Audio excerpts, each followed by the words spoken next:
Messing with one of my favorites tonight. Live. We got Sekka Hinoki Cypress. Just 2 shakes. I've got 3 different styles of trees. So we're going to be able to work through and look at different opportunities with some different styles of Sekka.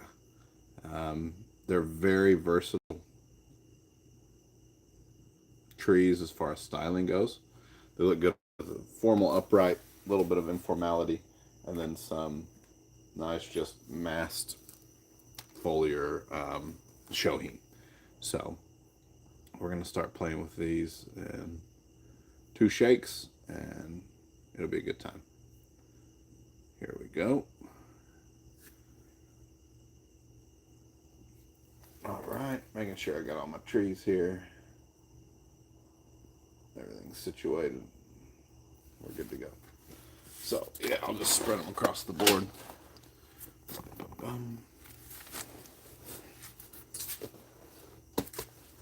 The last one's right here. Here we go. These are all 1 gallon, but still solid trees. There we go. Much thicker trunk on this guy, and the Nabari spreads on all these pretty well. But that's not necessarily the part that y'all are interested in here.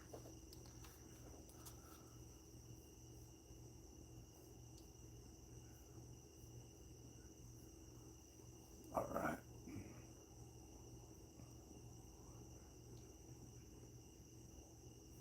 There we go. All right. So yeah, we're gonna do like an interesting kind of flat top style. This big guy here, a little informal upright.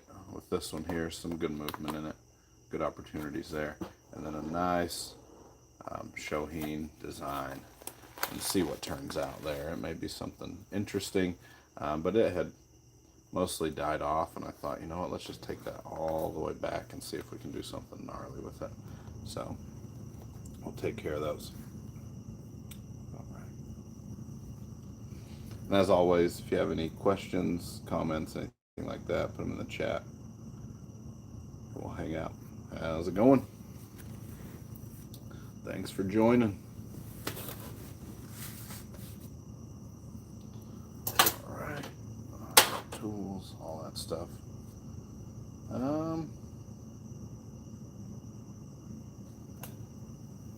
Start with the little guy. Something interesting. Don't know exactly what we're going to do with that, so we'll start out with the questions first and move off to some obvious stuff after that.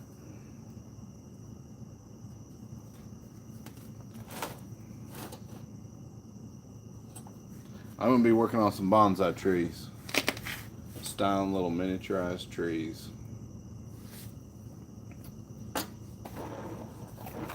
These will probably slide out of here so you can see the trunk a little bit better. There we go. That's it. Make sure we remove the weeds. It's a little bit dry, but the core of it's not dry at all, so we're good there.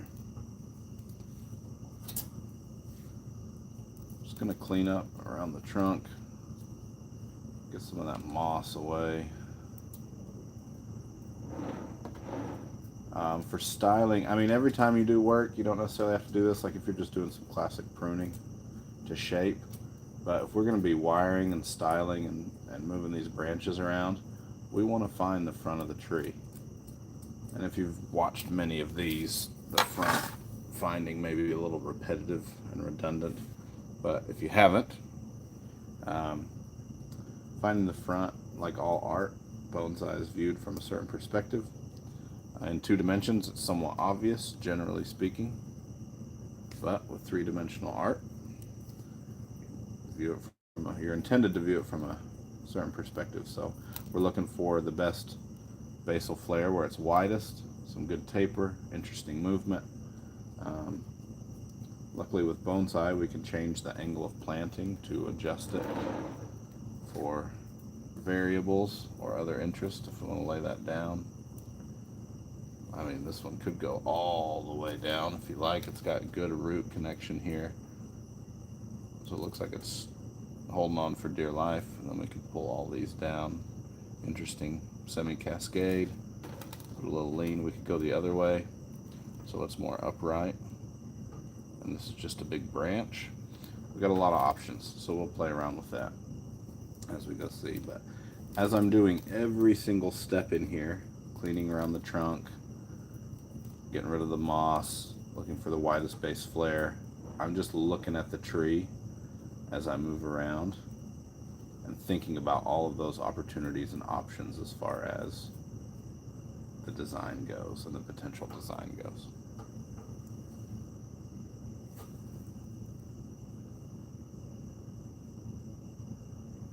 I'm not sure. Sorry. Ficus. Do I do much with ficus? I have some ficus, but I don't keep a lot of indoor trees or tropicals.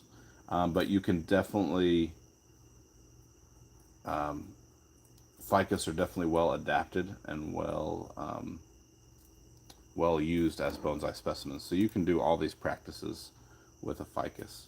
I have one ficus video, but I think it's just like a sped up video, so I'm not really talking through it. But anything that you can do to most trees, the ficus respond well to, and as far as bonsai goes. But tropicals do have some nuances as far as full defoliation and timing, as far as they prefer to be repotted and pruned in the summer versus in the spring when other plants prefer to be repotted. So every species has its nuance, but tropicals are kind of consistent across the board, which is nice. Again, generally speaking. This big root is coming all the way across here, so kind of fun to play with it.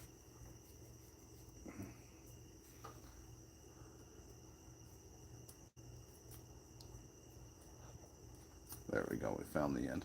So we kind of want to look at the root structure because it'll help determine, again, that style. And also, when I'm thinking a season ahead about when it's repotted, what kind of container I can put this in as far as a bonsai pot goes. If all the roots were tight and small, it could fit into a smaller pot, but if they're angled, maybe an oval versus a circle. So all sorts of different considerations there. Not that it's going into a bonsai pot next year, because this will definitely need some development, but it's always on my mind. Every process with every tree, it's in the back of my mind because it works together. You know, everything influences everything else in bonsai, so it's fun.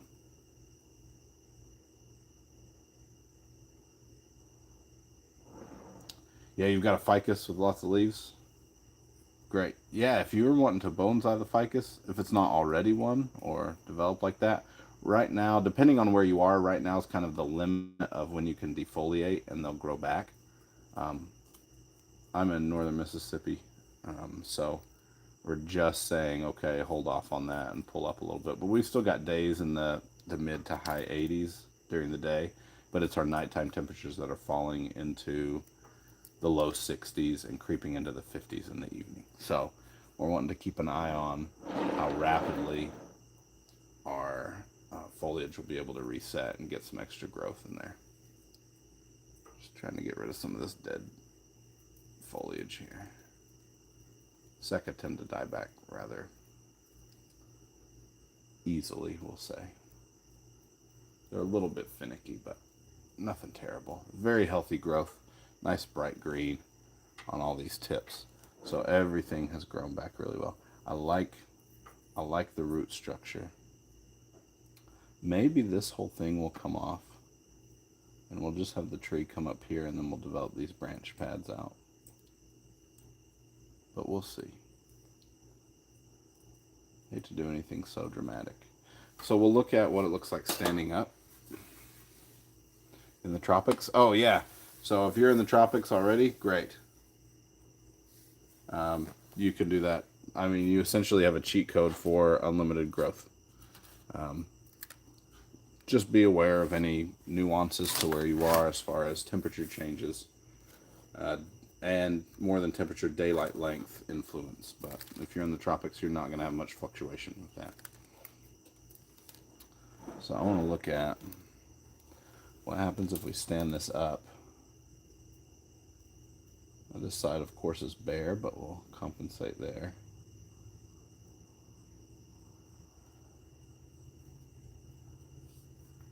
Big, strong branch that direction. That's somewhat plain. What happens if we drop it all the way back this way?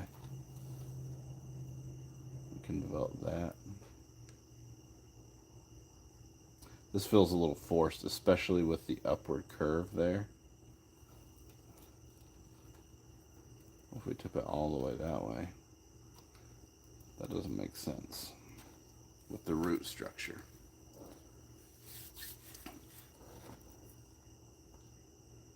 It would be interesting on a rock this direction though, with those roots there. Interesting. Yeah, any suggestions? That's great.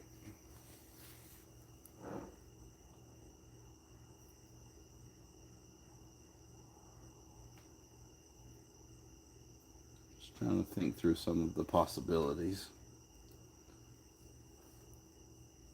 And maybe we don't dip it all the way down, but we just dip it just enough, just a little bit, so the apex would still be center here, but then this would get pulled down this way. Trying to think about the development of the tree in nature and what that would be like. So reusability of soil is a really interesting question. I reuse soil that I've just used for collected materials.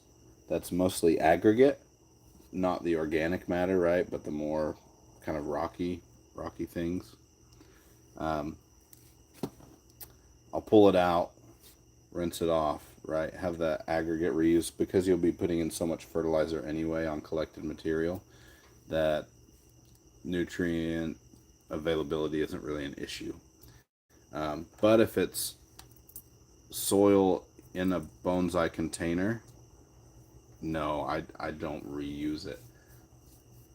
That's also because it's almost all roots, and so it's been compacted and it's been broken down enough that there's really nothing left that's reusable. So I'm trying to look at this in the camera now to see. I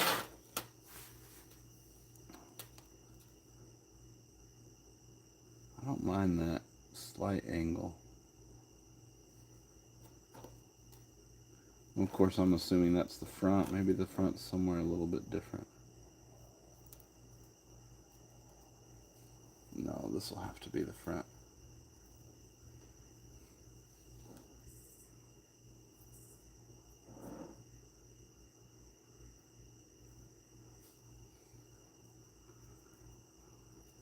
Maybe we'll get some wire on these trees, these branches, and see if the tree kind of... I like the idea of these down. This is the apex.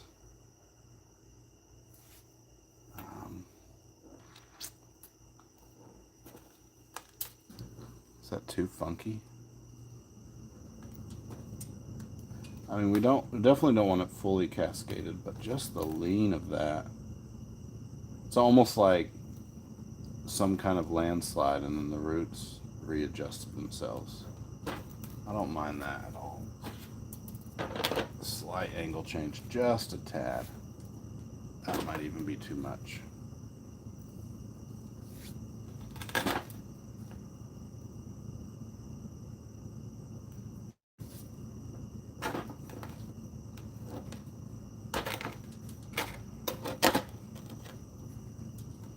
There we go. Just, oh, sorry. Let me move that camera real quick. That was exciting, wasn't it? Okay. There we go. That's better. Okay. Yeah, you run the risk of root rot and everything like that when you start thinking about old soil and all that kind of stuff. So it's usually better just to fully replace it.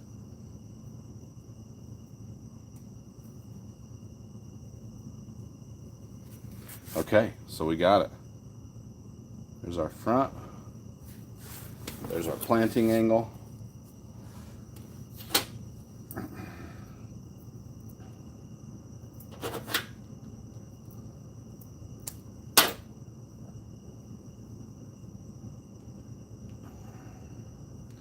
And I'm going to stick a vertical spike in right here of wire so that when I put it back in the pot, this is at an angle and I know that I have to plant it so it's vertical.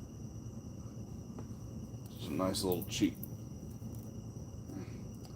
Sometimes I'll also cut something in the pot. You know, just an angled line or something like that. It's not really sticking right here, so the soil's too loose. There we go. Now we're in the roots. The key is to set that planting angle in another way when you repot it, so that when you scrape all the soil away, you don't lose your planting angle. But we should be just fine. We gotta get one more thing from way over here so we don't get lost with wire. There we go. First wiring work. All right, good. That's great.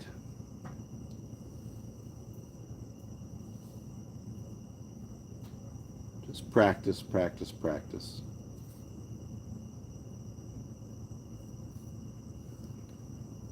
It's probably the best and only advice I have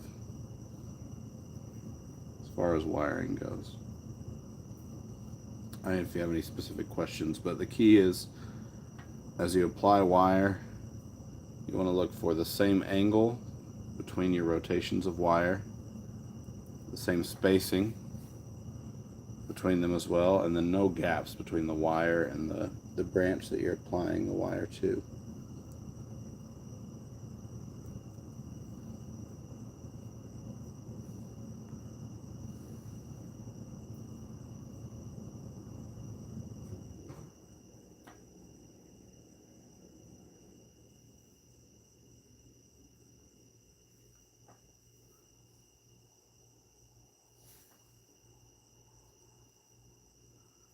So we're going to start moving through here.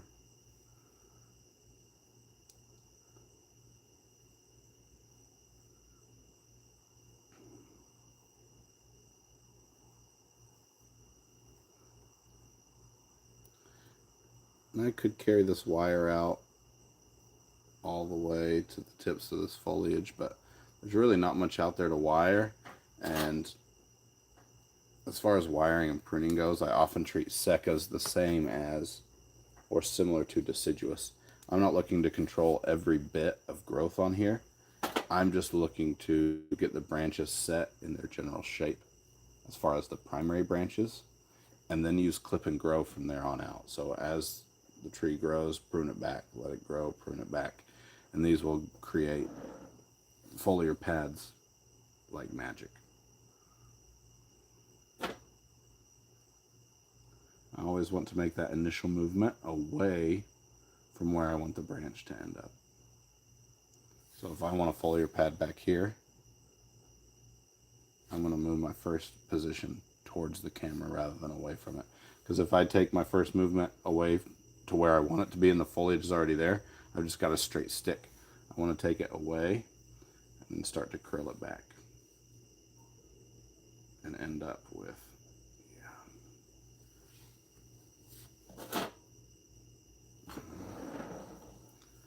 with the branch exactly where I want it to be.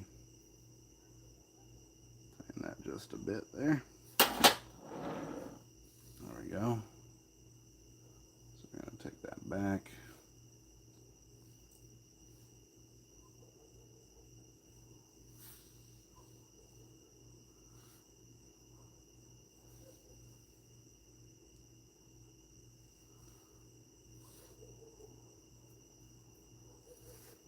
You can prune these up as well. I don't know how much pruning we're going to do. We'll do a little bit just to make sure it's nice and clean, but try and keep the top of your foliage oriented upwards as you bend the branch.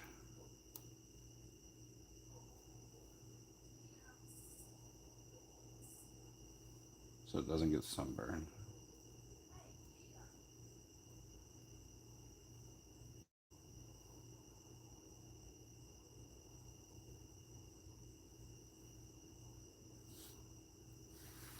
There we go.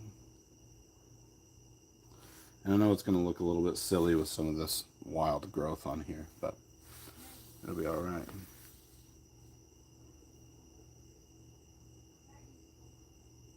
Is it kale? No, it's not kale.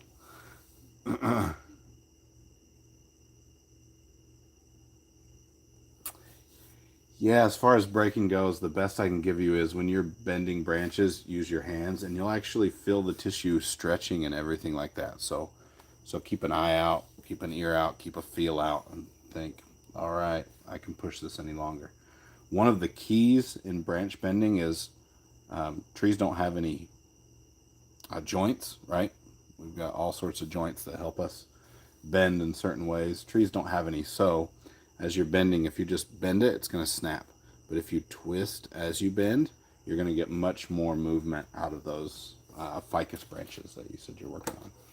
So that's key. A little bit of twist as you bend.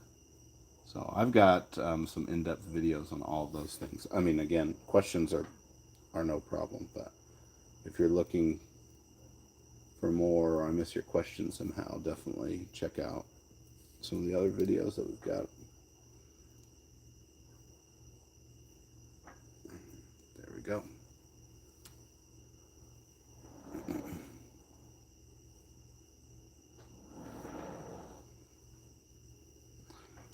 Clean up a few of these little bits and bobs that are in the way. Little spikes of old branches in here that I need to get rid of for this wire to go on smoothly.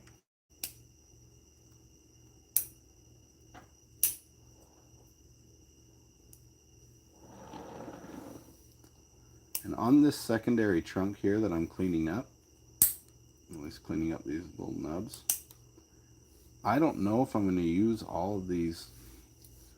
This thing is just a tuft, and it's a really thick branch, almost annoyingly so, for where it is and what it is.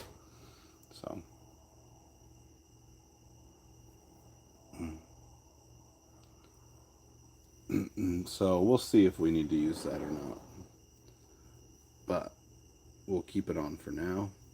We can always cut it off later. I want to see. Sometimes I'll start to twist things around and it spins off the camera.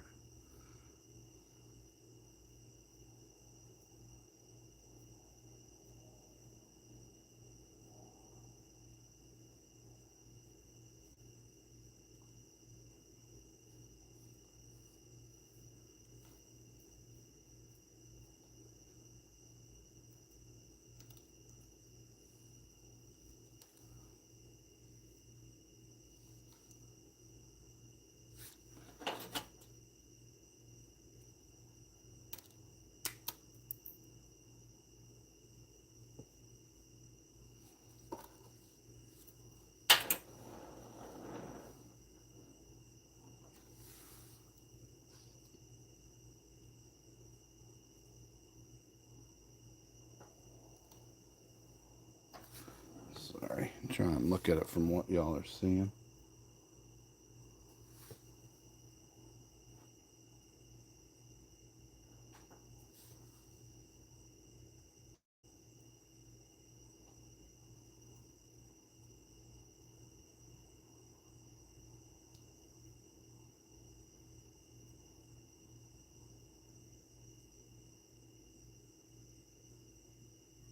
There we go.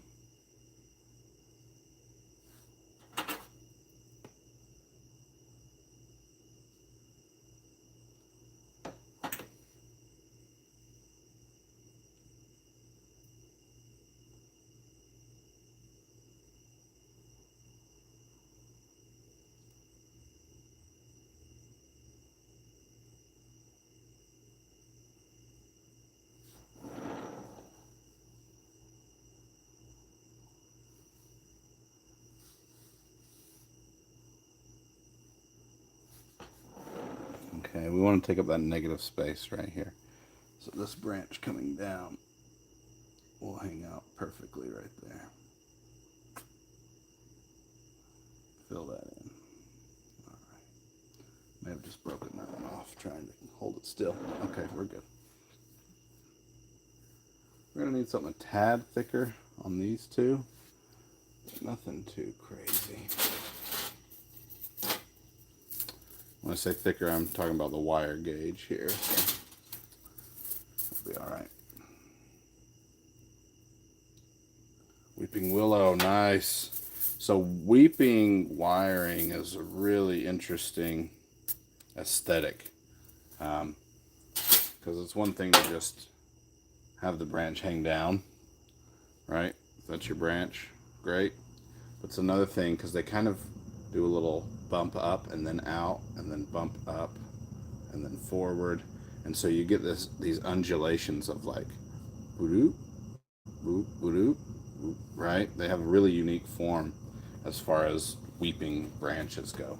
So that'll be something fun for you to look at and play with. So that's great. They grow prolifically, so beware of your wire bite in. They just grow like a weed.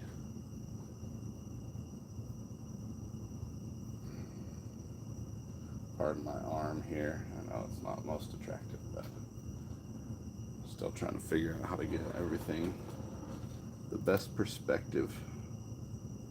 How to see everything that's going on or anything that's going on.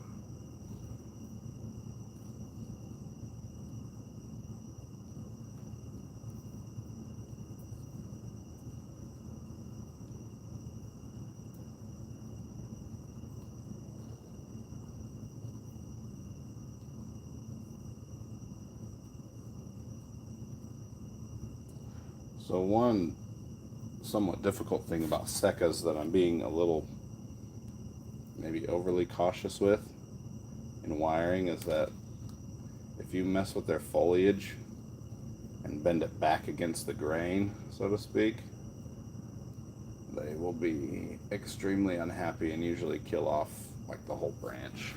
But all that foliage that you rubbed the wrong way will just go the way of the earth and be done. So I'm being a little bit wary of how that turns out. So yeah, the wire should be strong enough to bend the branch, but while you're applying it, not break the branch. Yeah. Thickness, usually you can go for, the general rule is the wire thickness should be about 1/3 the diameter of the branch. If it's aluminum wire, I go for half, generally speaking.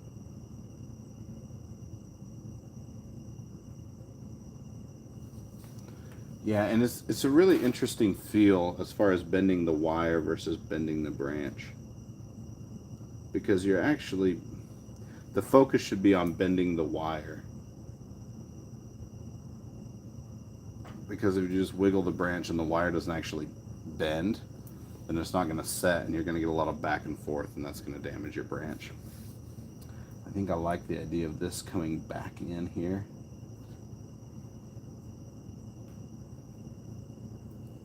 To keep this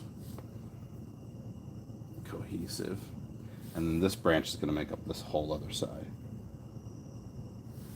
Because eventually this is going to grow out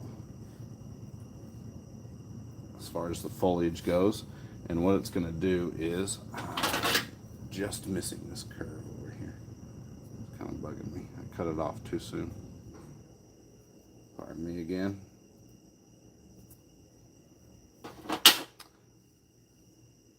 It's going to come in and cover up this stump right here.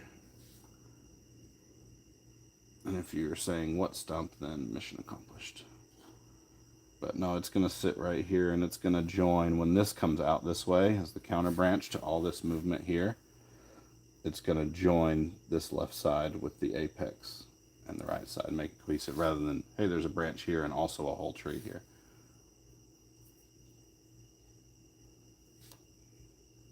Remember, I want it here, so I'm first initial movement is away from where I want it. So then when I move it back, there's some interest in the branching.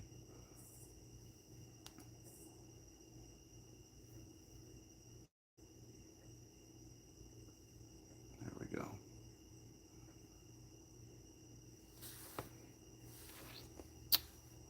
This one we can clean up a little bit for sure.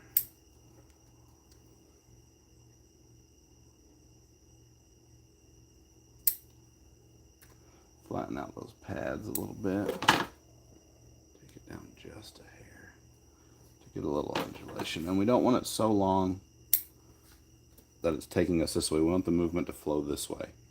All right, because even though this tree may have been fairly symmetrical as it was growing vertical, as soon as that shift happened and it fell this way, these branches are really going to draw a lot more energy as they're maybe closer to the sun or whatever environmental actions are going on over here. So there we go. This is really bugging me. I want to, oh, there's another growing tip. Okay, good. There we go. Now we can see the development of this branch pad right here. I didn't take a before picture, but so be it. I've got it on camera. I'll take a still shot. What do we got? Damaging the branch. Or is it? Sekka Hinoki are extremely flexible. That being said, if I'm doing a lot of back and forth, it's going to start stretching that tissue, and eventually there's going to be damage in there that, you know, 2-3 months down the road, it's the tree, that branch isn't going to make it, right? So you won't know that until it's already dead.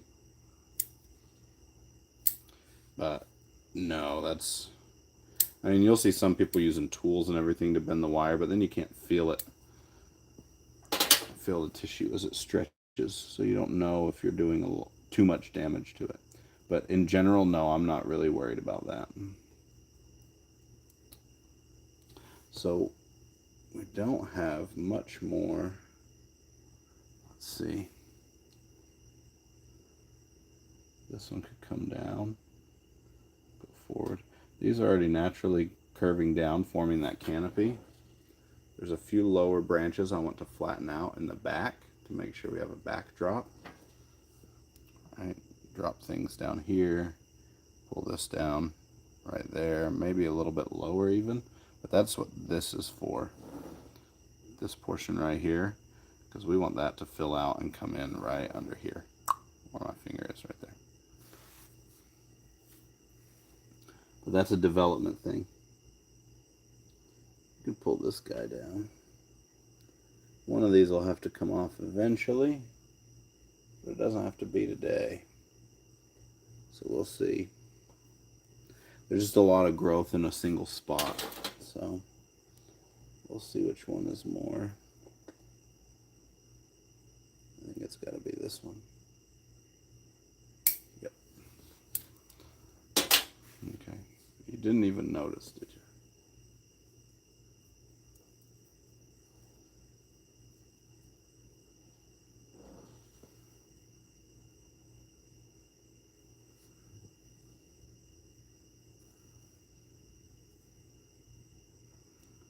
I like this coming up. It's kind of naturally forming the apex here.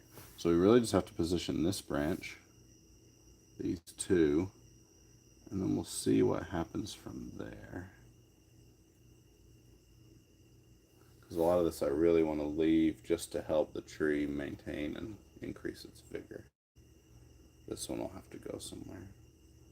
So maybe only 2 more pieces of wire. And then as it grows out, we can adapt, but mostly it's going to be clip and grow after that.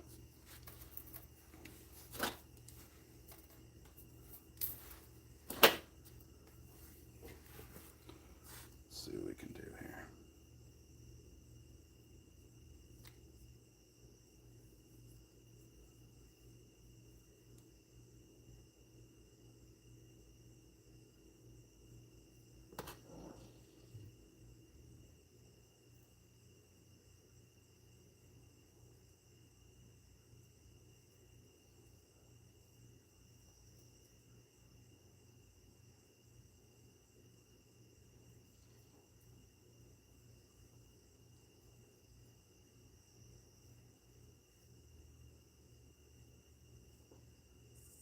if I do have to wire around the foliage, I just wrap it loose. There's no need for it to be tight and intrusive, crushing all that foliage. At least on these Sekkas. I mean, if you have to get somewhere to put the movement into the branch and there's foliage in the way, like on a juniper or a pine, just remove it. It'll be a lot easier, just because they maintain their foliage so far back, or so far back on their branch development, that it's just in the way sometimes to actually get the wire as far out as you need to control the branch, because they lignify rather rapidly. Then just remove it. But on something like this, just do a light loop-de-loo so that you can control it a little bit. And if a little bit of that foliage dies back, it's no problem.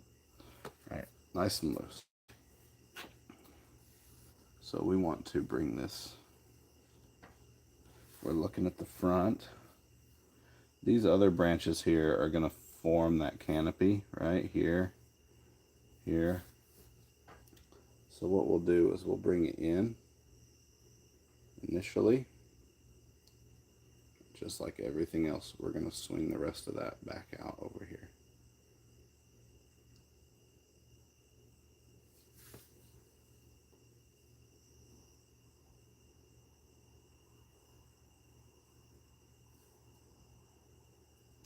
And it's going to look funny with this one growing up into that one, but you can start to see as it develops, they're going to get those foliar pads. And you get those clear lines between different bits of foliage.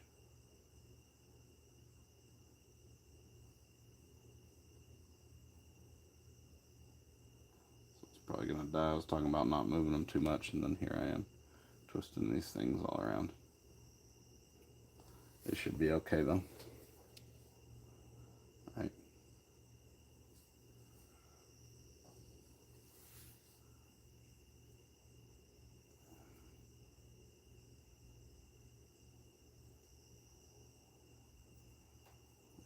Go.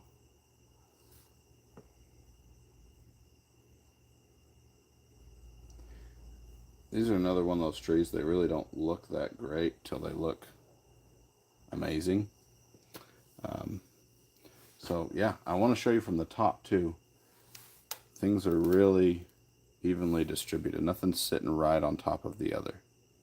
So, I mean, there's this exception, right? But that's going to become the apex. But everything's fairly evenly distributed, which is great. Everything's photosynthetically efficient.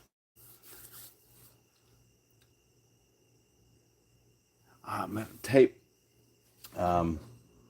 This needs to come down, though. See how it's competing with the apex here? I want this to come down. So we'll see how far we can bend that down, because I really like the length on it. But I'm not sure about... Maybe we do get rid of this one. See? We don't need that one after all, because this is performing the function of that whole thing. Now, there we go. There we go. A little trim there. That feels nice. Eventually, well, you know what? We'll shorten all this, and as these things fill in, maybe we take one here. I don't like that. Maybe this one comes over, right, to fill that in and bring it up. This still has a long way to go, but this is kind of the primary branch setting and the establishment of a good shape on a tree that kind of otherwise was unkempt. Just tilting it to the side, it really became something that it wasn't before, for sure. So we'll stick this back in the pot. All right, tilt it upright. There it goes. And it's good to go. Don't look that bad either, but when it was on the angle, that's where it's at. Okay, so I do want to address tape protection of bark. Some people use it. I don't like it, because then the bark doesn't breathe like it needs to. So you run into all sorts of issues as far as that goes. But What I would suggest is if you want to protect it, there's paper towel is for bark protection. Often the tape is used similar to raffia. If you have a really dramatic bend where you think it may stretch the tissue to a visible tear, then you'll want to wrap the whole branch so that if you're making a bend like this, right, it's likely to tear here, so you give it some extra structural support to help prevent that. But as far as protecting the bark, tape's not great for that. I would definitely go with wrapping the wire in a paper towel. Or if there's, you know, nylon wire wrap, that may be something too. Let's take this one out too. Might as well. It's easier to see, then you don't have that lip sticking up and everything and having to fold things down and describe everything. You can see the tree for what it is. Another really interesting trunk. Some funky movement. I've made some really big cuts down here this past spring, and the tree has responded very well. It does have this funky root. We'll see what that is when we get into the roots next year. I want to try and repot all of these, but it's the same old story, right? Clean up that trunk line, see what's going on, answer any questions, that kind of thing. So, but this is going to be a very different style. I'm probably going to leave the tree as far as the angle of planting goes. And just go from here. Just do a nice informal upright. This will be the primary branch. This will probably be the directional branch, so the flow comes this way. This will be the offsetting branch a little bit here, and the apex will be interesting how we develop that. But maybe the other side is the front, and we have a much shorter tree than what this gives us. I don't know how it's going to work out as far as what other options the tree gives us regarding, you know, the root spread, all that kind of stuff. So we're just going to explore that. There's a nice twist in this trunk. As it grows, it twists up around, which is really fun. Let's see if we can get in close on that, but not really. But maybe this side. There we go. You can see there. You can see the big cut that was made this spring, but you can start to see that it twists in the bark development as it goes up, and that's really fun. You'll notice that the most, or I've noticed that the most, I should say, in bald cypress trees. You can really see the twist as they grow, which is really fun. Oaks do it too, which is really nice. And as the bark ages, it really becomes visible. Nice root spread here. There's only a few that are in the way, but otherwise it's got a really nice base developing, so that's good. Good, good, good.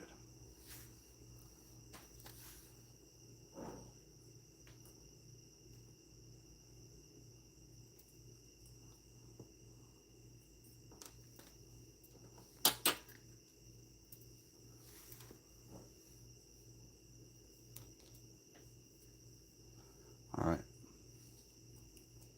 Anything else to clean up in here as far as wire application goes? There's a few little nubs.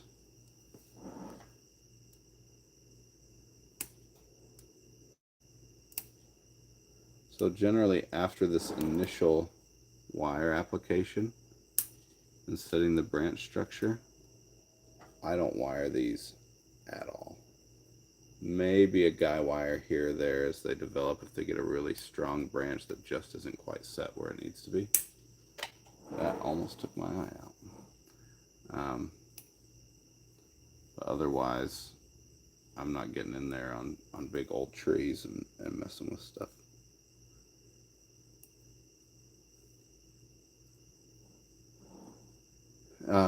Particularly with these Sekka. I mean, other things, it's no big deal. But trees don't move energy as efficiently as they age and as they have smaller branches. So keep that in mind if you need to adjust something on a really old tree or a very highly ramified tea tree, that the branch may not bounce back with a severe bend as well as it used to in its younger years, right? That goes for everybody, not just the trees.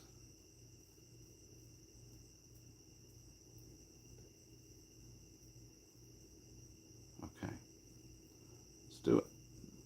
So when I'm pruning, often I'll start from the top down so that as things fall, I can clear them out and whatnot instead of having to do that over and over again. But on styling, I work from the bottom up. Pull these branches down and just keep pulling them down. Stainless steel tools always, no, I have some carbon steel as well. It really just depends on what you like better versus what's available versus the maker of each of them that's available to you. So I don't have a preference as far as tool material goes. Just make sure you have, here's two things. Good set of angled clippers, really good pair of scissors, and something to cut wire with. Whether that's official Bonsai wire cutters or random things from the hardware store, right? Whatever cuts wire is going to do a world of good. Although I do have a new tool that has transformed things. The Jin and Shari pick has been amazing lately. I love this thing, especially working on junipers. But it's a wonder. So this one is interesting because it could also go into, we could just remove all of this. We get a really interesting dynamic with none of this here. Oh man, my arm is so big in the camera. There we go. That's a nice tree too. You can almost see it already. But I want to see if we can play around with this and get something low and short, like it developed almost after this canopy had spread out. And then as it aged and spread out, this little thing sprouted back up. So I really want these down here to be really short and close to the canopy to accentuate that curve.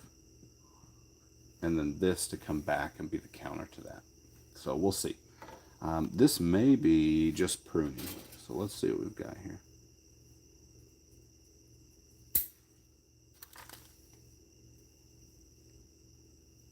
It's just a big thick branch.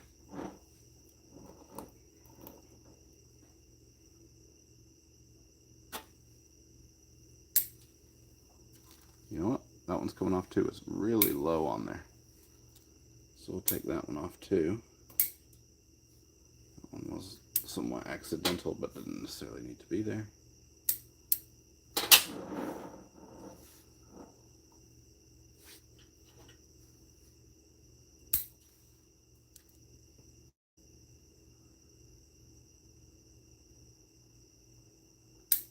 There you go.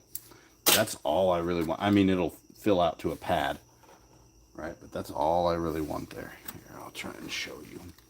Right, we want this to be a nice thick pad here. Fill in some more green.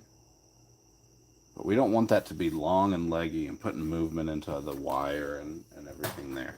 We want that to be an afterthought. Like the tree was like, oh, I have some energy left. And this spot gets some sun. Some good sun. It's not competing with anything else. Boop. Here you go.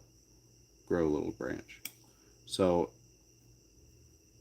you see that a lot with, like if a tree falls in the woods and no one's around to hear it. No, but if a tree falls and suddenly all these other big trees have room to shoot out branches down low, you'll see them shoot out these, you know, water spouts, often they're called, or suckers, right? You'll see them shoot these things out and they're just like, aha, I have a spot that I can get some sunlight and a little extra energy on the cheap.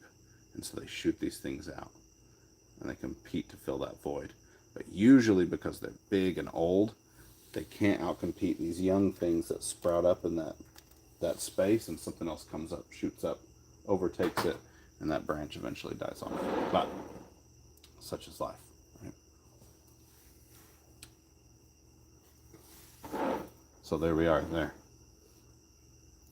This back branch, pretty much the same.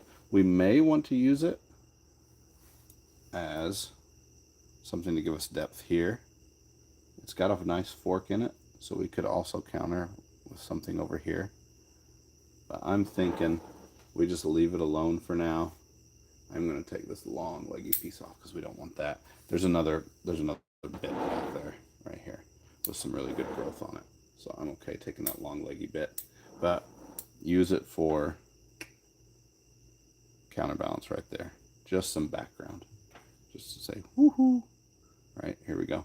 I'm not going to wire it right now because it's really thin, and sometimes on these thin branches, as we wire them, what'll happen is there'll be a break right here where the branch emanates, especially if I'm bending down.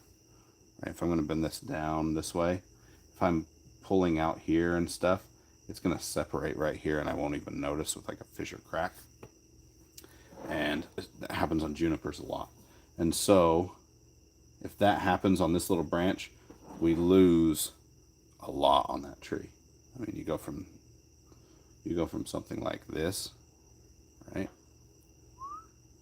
to that. Right? You lose all the depth in the tree. So we're not going to play with that yet.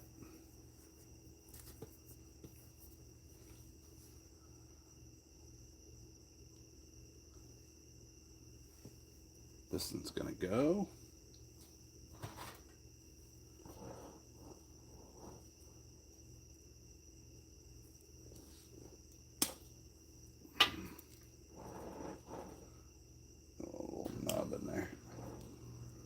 A lot of these are already pruned to be flat pads, so I'm not going to mess with those right now. I'm going to let that foliage that's nice and lush and green and new do its thing and fill up, and then prune it back next year. These are already at clip and grow, right?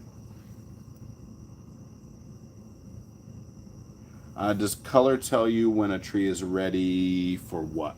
I need you to finish the thought on that one for me. Because yes, there are various indications of when a tree is ready.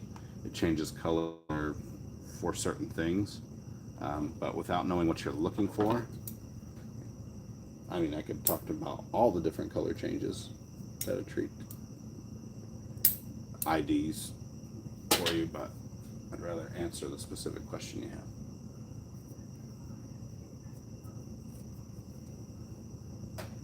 For instance, when a tree is ready to die, it definitely changes color for you.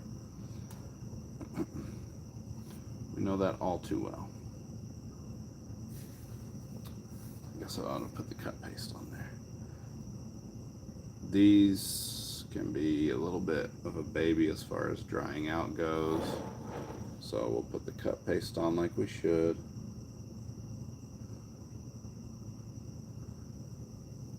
There we go. Maybe a 2 green branch. So green as in it's a new branch, or green as in the color? So that's a good question.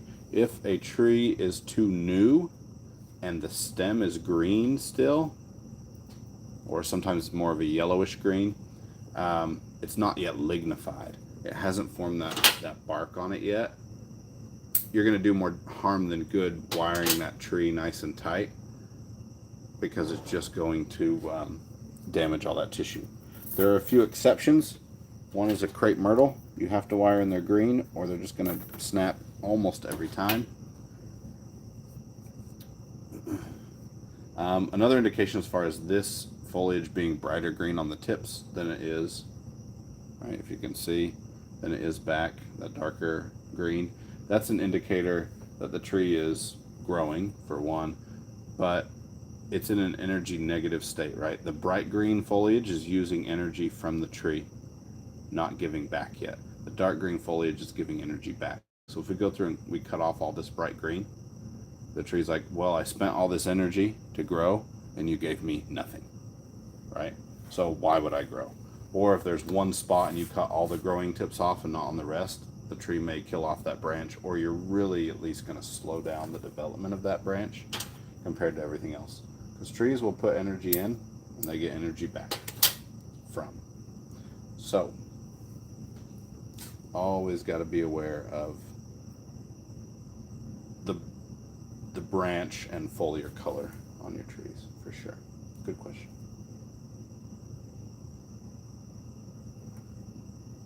Got to get underneath that one, but over this one.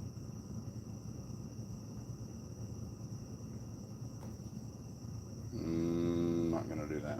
I'm going the other way. There we go.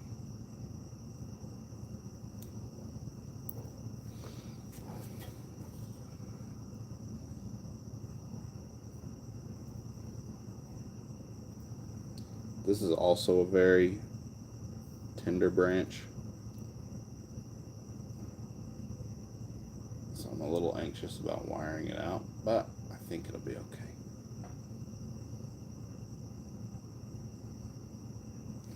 I know what I'll do. I'll secure it around the other branch. There we go.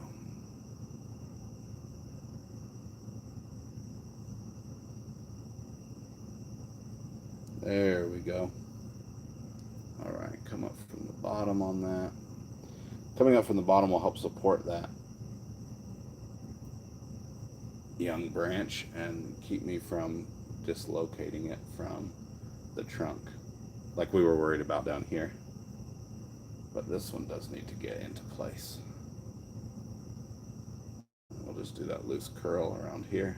Hold that wire to make sure it doesn't pinch too tight on the foliage, and then tuck it up nice and neat underneath. How do we know which branches to cut?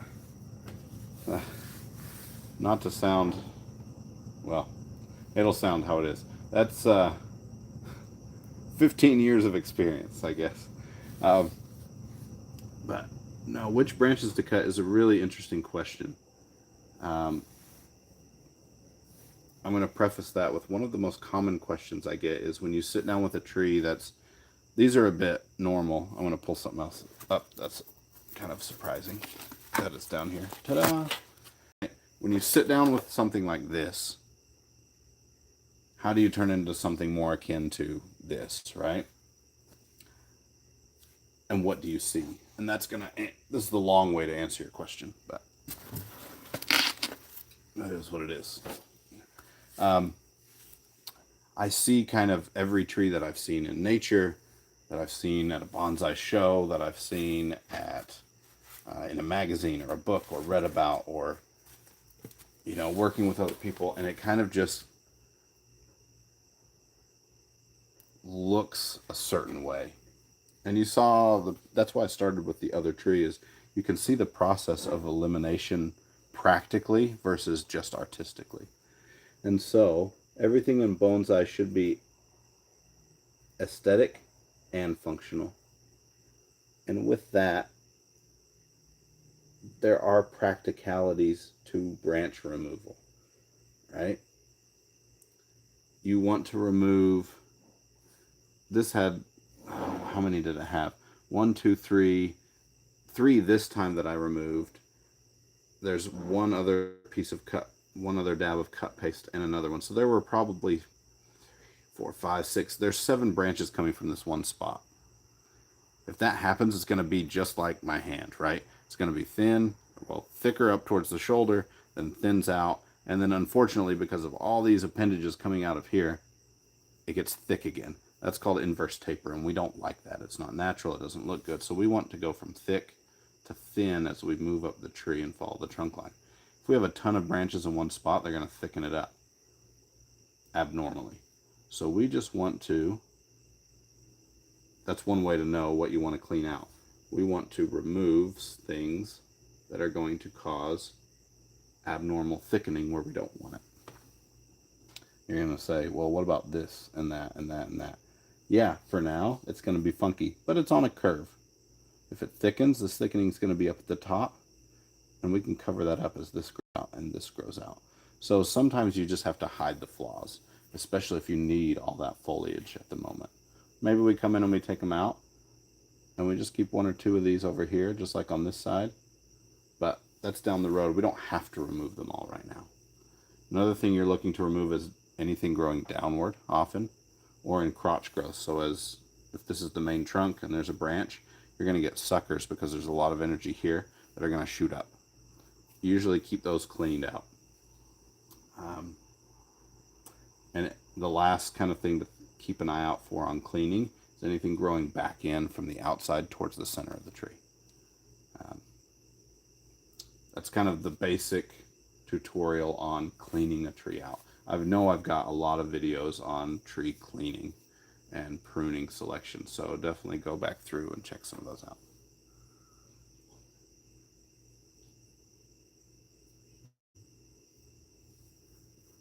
Oh, good. I have space to start doing it. Thinking about getting a juniper and starting. Do it.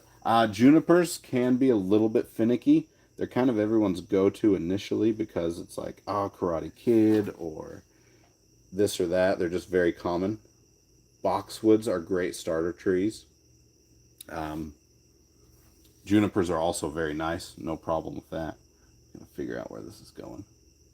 Um, but I would definitely say a boxwood is one of my top. So if you're like, oh, but I love the juniper, just get two. Get a juniper, get a boxwood. It'll be great. One reason I like the boxwood is because they respond quickly and predictably to the processes, so you can really get to know them and build your confidence. Like, oh, I did this. This is what happened. That's what I expected to happen. I'm so glad that it works, and you can kind of prove to yourself that it can be done. So, boxwoods are always a suggestion from me for starter trees. The only reason I don't suggest tropicals right away, they don't necessarily, for me, they don't have that natural aesthetic, right? They're not growing around naturally where I live. Also, they're a little bit funky in the process, so you can do a lot of fun things with them almost immediately, but it doesn't quite teach you bonsai the same way that something like this does. And every species has their nuance. Another one of those things that everybody jumps in on right away is like, oh, I love Japanese maples. Japanese maples are kind of insane as far as trying to get them to work out right. There's a particular timing to them, and they're very picky about that timing, and they grow out of shape very quickly, very easily, and there's not a whole lot you can do to fix it if they get too far out of hand. They're fairly brittle as far as their branching goes, so they don't like to be wired very much. So Japanese maples, I would say, are one of the top tier as far as expert trees go. As you get familiar with it, get comfortable with it, you can move into the Japanese maple realm. Not that you shouldn't try it, because you got to start sometime, but you definitely want to be familiar with it before you start messing with some of the nuances of things. But junipers and boxwoods are great to cut your teeth on, for sure.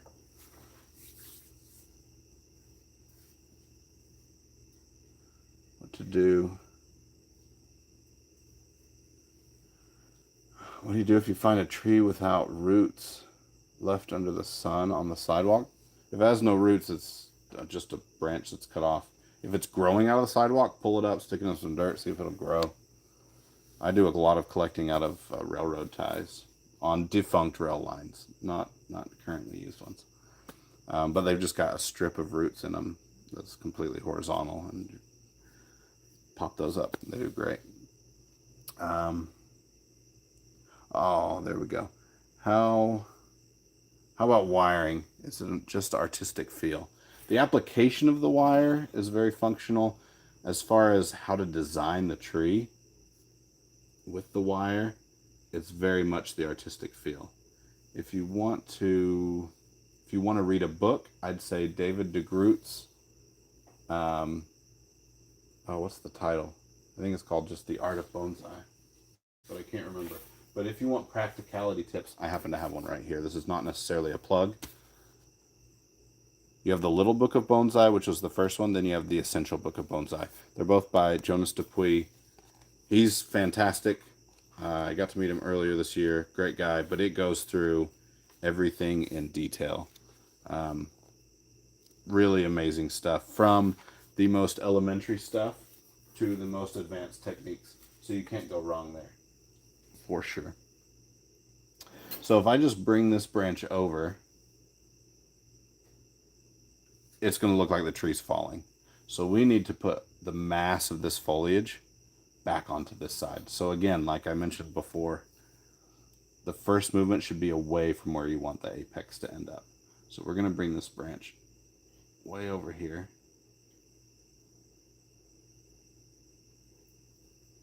And so now these are horizontal, right? They were sticking straight up. Now they're horizontal. And then we're going to bring this back over this way.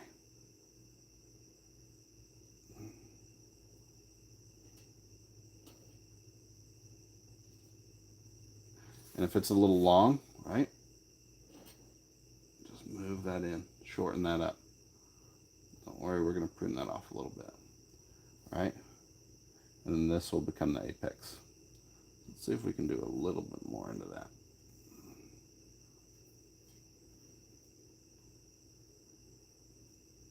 And then I'll have to see it from the front, but I think we will be right where we want it to be. That one needs to come down right there. Okay, take a little off the top here. Let's do that. Boom, there we go. And then shorten that up just a tad. I'm going to leave that one here because that can be flattened out. I like that a lot, but it's really thin. We're not going to get our hands in there right now. Right.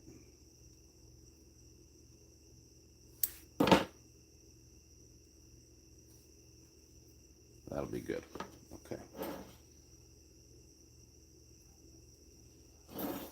This thing, I don't know if it's bugging everybody or if it's just me. I can't wire it, unfortunately. But what's going to happen is this is going to drop down just like that. And it's going to fill in this whole area with foliage. So we'll create a nice dense canopy. Oh, there we go. Just like that. So we'll have this little tuft. Good movement coming out this direction here.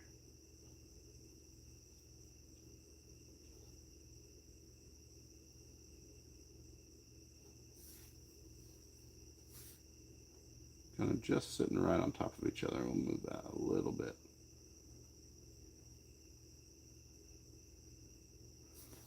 There we go.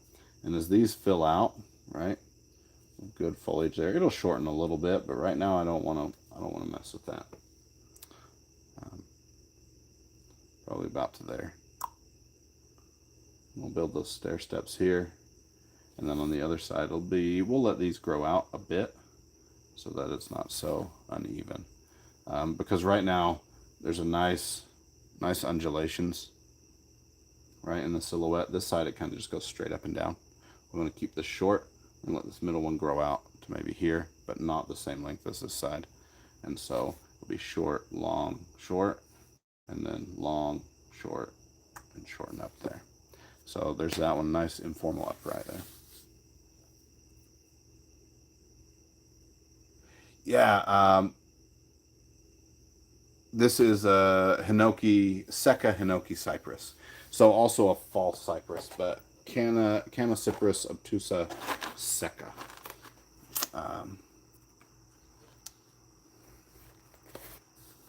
How do I style? That is a really big question. That's a question I don't know if I know the answer to. And I'm going to try to not wax all philosophical and whatnot. But I will think about that while I do it. Sometimes, I'm going to talk while I think, if that helps. Just so you know where my thoughts are going, and I may stumble upon the answer to your question. All right, sometimes the tree gives you limitations. So you start with that. What is the greatest degree of limitation? And what is the greatest degree of possibility? And you start with the ends of those spectrums. That's what I do. And I think somebody, actually, now that I'm talking about it, help me out. Somebody was doing a newcomers competition. This one's right at the base, so you can see it all. Somebody asked me for some advice entering the competition. And I said, I like to think of the most extreme thing that I could do with the tree and then work my way back as far as, is that really what needs to happen with the tree? And that's where my styling starts. What's the most radical thing we could do? And that's almost always chop it down to bare minimum 2, 3, 5 branches. and let it grow back out. And think, well, okay, we don't necessarily need to do that. Is there something else that the tree gives us? So as long as I'm looking at my limitations and my possibilities, it kind of just grows from there. And again, I'm imagining every kind of tree that I've ever really seen and just working with what's available as far as the ends of the spectrum on that.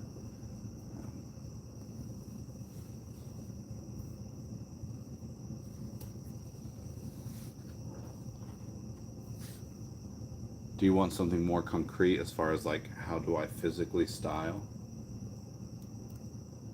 If so, let me know.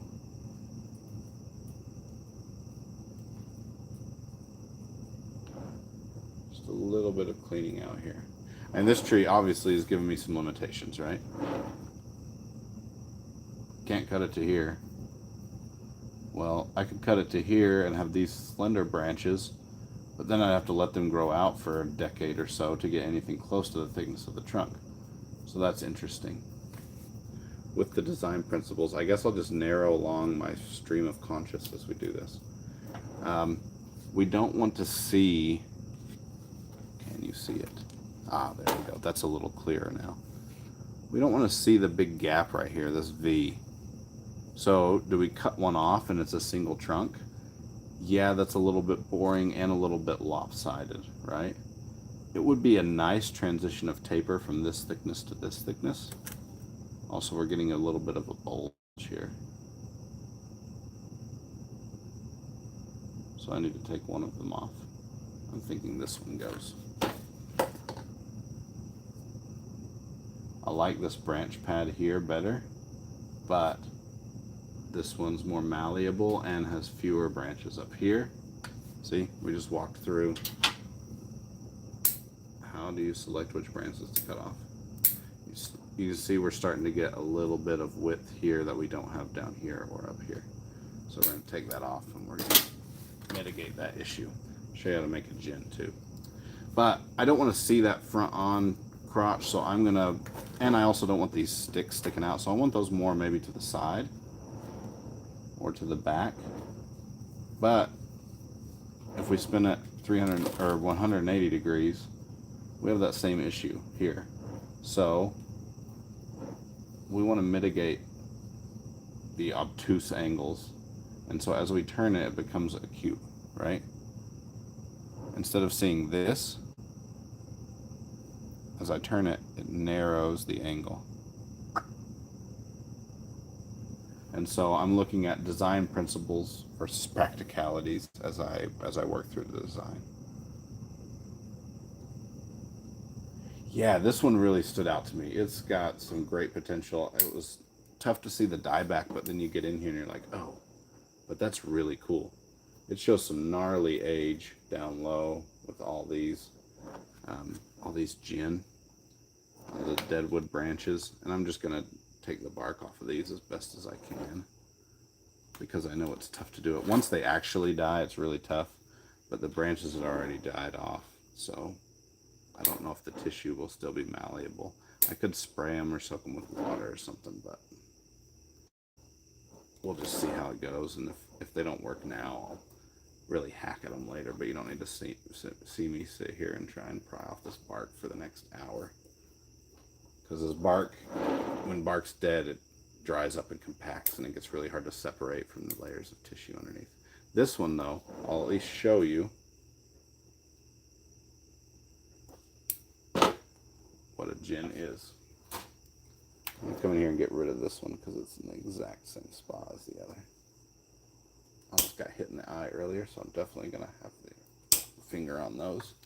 So I remove them. There we go. Okay. Got that wound there. Alright, so this one, what we do to make a nice piece of Deadwood feature, you score the bark around the collar, come in with your pliers and just pinch, squeeze. And what that's doing is separating the bark tissue from the interior tissue and Then, as they say in the medical field, we will deglove.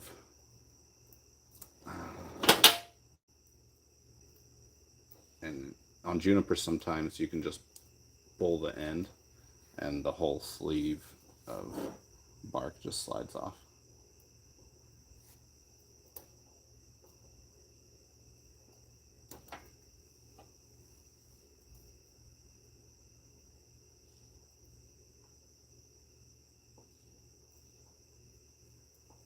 Yeah, so as far as making things look, it's a good observation that you made. I cut off all the bottom branches, and now the tree looks taller. It's like, that's how perspective works.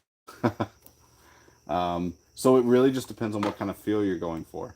One unique thing as far as design goes about boxwoods, people like to use them often as oak replacements because oaks take forever and they don't like to adapt to bonsai, and you can't really keep them as small as a lot of people like, so they have to kind of be big trees, generally speaking. So they'll use boxwoods because of their growth habit as a replacement for oaks, because you can get that oak feel, but you can keep it tiny.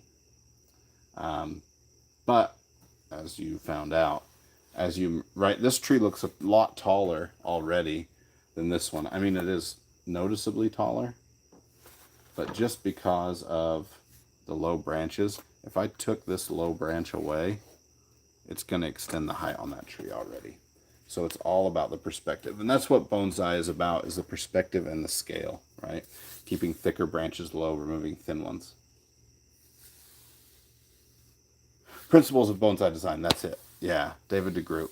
Good, thanks for finding it.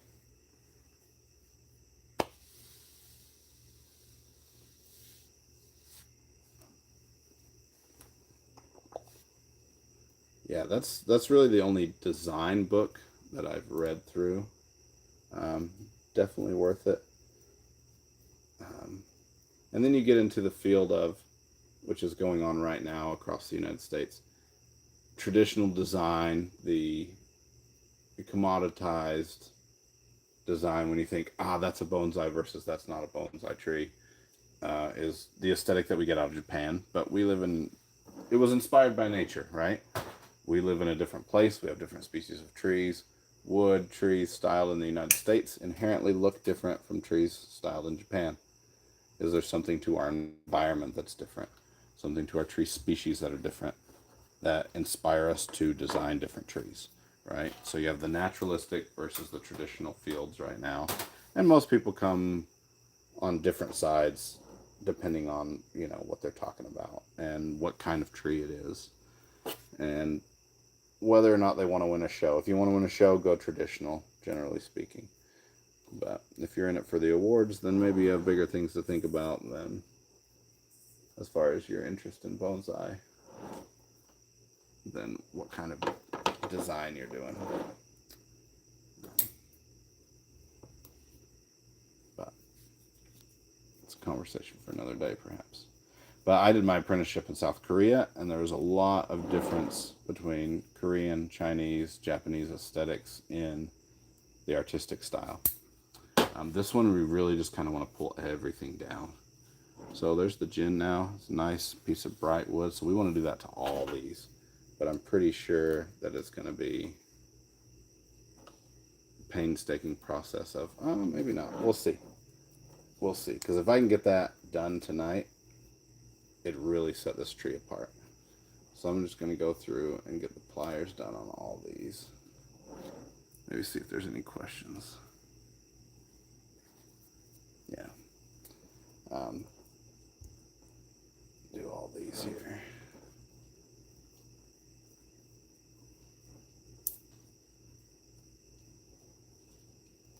Oh yeah, that's coming off. Often on junipers, it's like working at it to get dead branch bark off. But it seems like, see, a few of these are tougher. Noticeably tougher.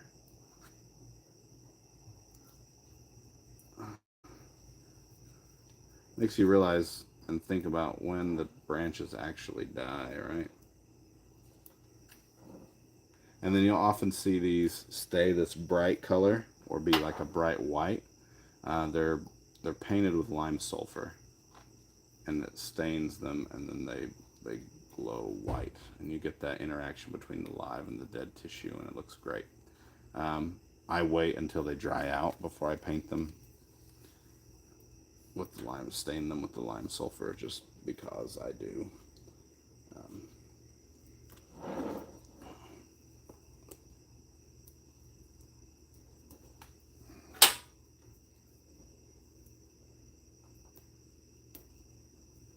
There we go.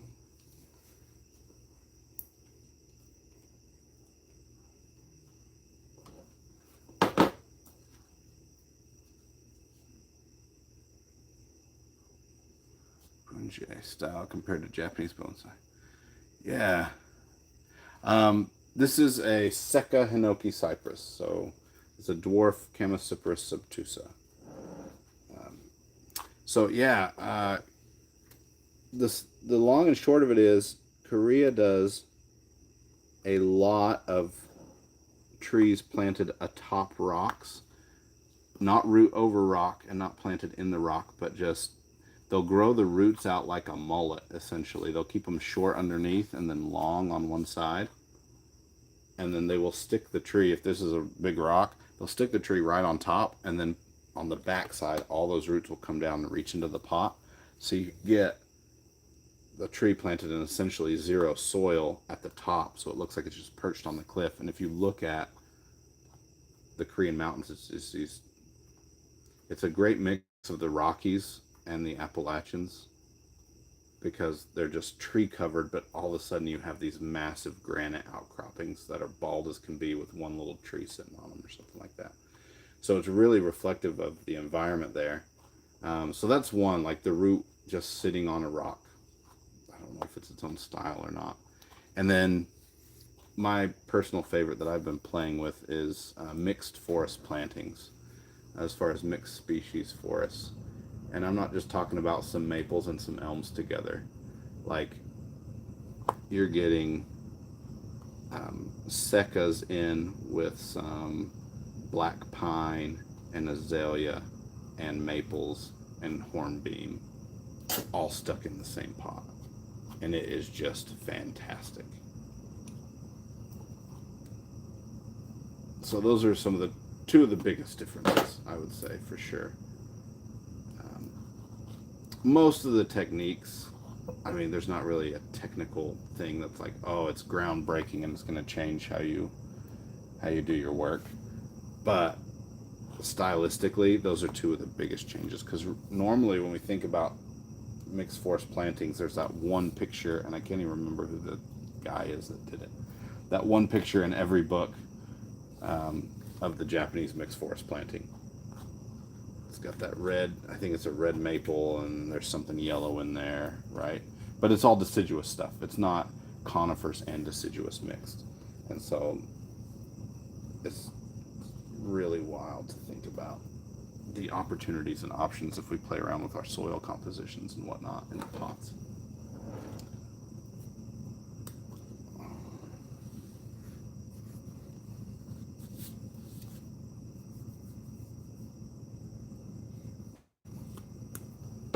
Thanks for joining. I usually hop on live Wednesday evenings, and occasionally when I'm really busy, I'll do it another time during the week, just, you know, kind of offhand. But try and keep some shorts going. But yeah, definitely check out some of the other stuff. And if you see something that's a question that's not answered, shoot me a message and we'll figure out to get, you know, what's going on. But I kind of just thought, hey, I'm working on trees anyway, might as well answer people's questions while I do it. So it's been pretty fun. I'm usually just working on whatever I'm working on, so if there's something you want to know about, see me work on, let me know.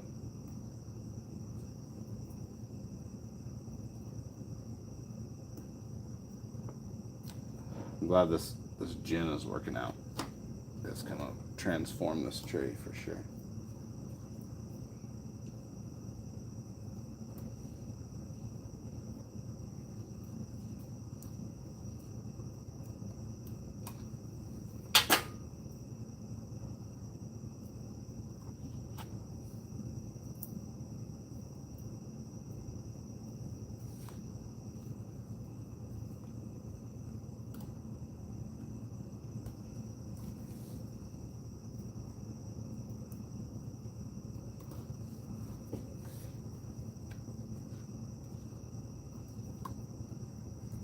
Thank you, thank you.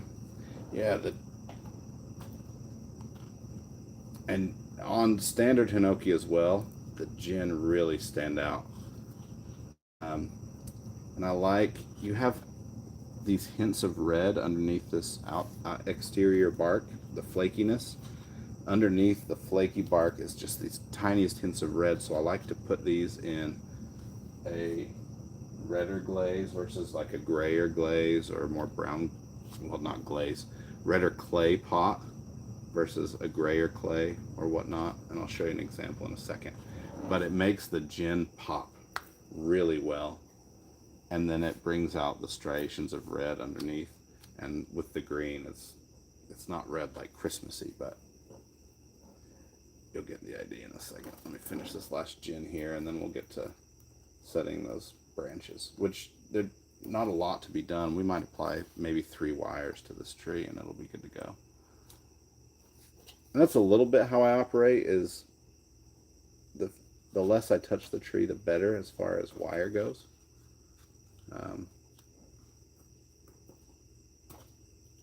And everybody has kind of a different opinion about that. But even my junipers, I'm getting a structural wire, and then I'm kind of just letting them do their thing for a long time. And then we'll get that secondary wire on there. But I'm not wiring all the time, every season, trying to get everything just so. Really letting the tree do a lot of the work.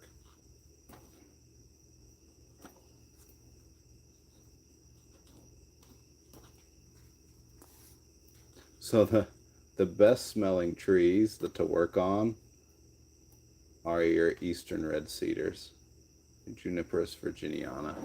They smell so, no matter what, it's like Christmas time when you're working on those.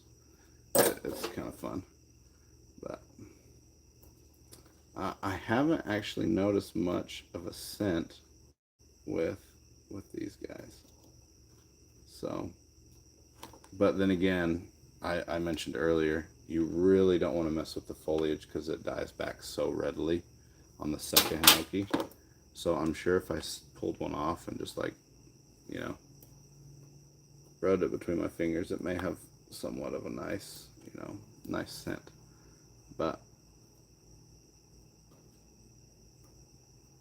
really kind of baby them a little too much.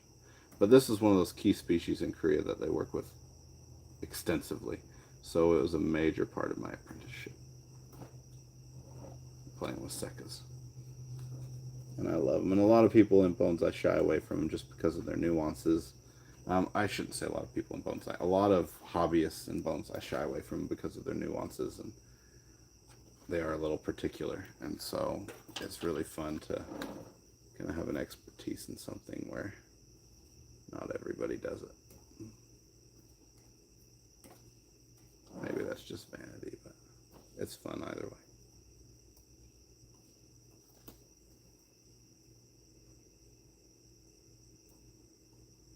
I have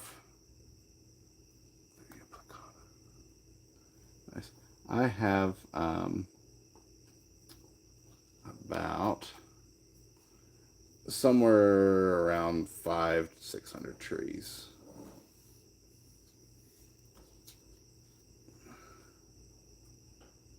And yes, I do have elms. I have Chinese elms, I have American elms, and varieties of the such. The Seiju elm, Hokkaido elms, all sorts of things.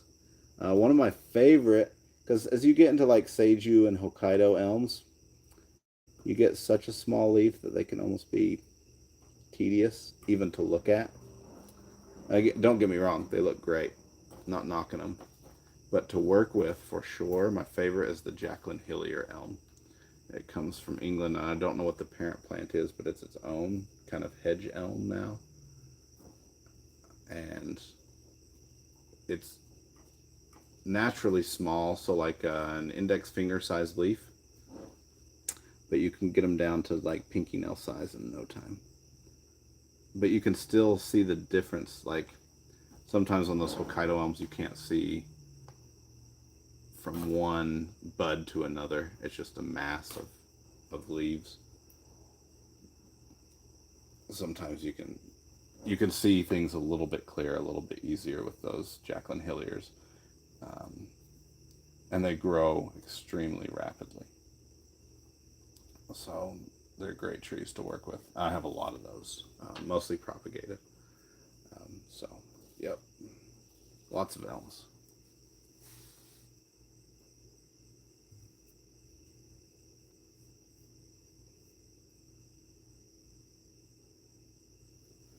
A dome-shaped apex, just let it grow, and the exterior branches leave a little longer, and those interior branches on the apex, keep cutting them shorter and shorter. It really is just the pruning as far as elms go and creating that nice domed apex.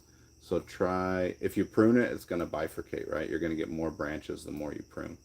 So prune it, get rid of that leader, and as it lengthens out, all right, just keep cutting it back and let it grow out into that nice domed shape. If you need to bring up other branches, that's fine. So one of the things, I'm almost done with this gin too, and we'll get this wired out. One of those things is as you pull down branches, down low, we're going to pull them apart. You know, we're going to stretch it way down on that curve. The next branch up, we're not going to come at the same angle. We're going to do a little bit less, and then a little bit less until it gets up to the top and it's level, and then they start going, and then you'll make that dome. I hope that makes a little bit of sense. As you decrease that angle of wire, at least downward wire, it will naturally kind of make that dome shape for you. There we go. The last little bit of bark hanging on the crotch of that gin.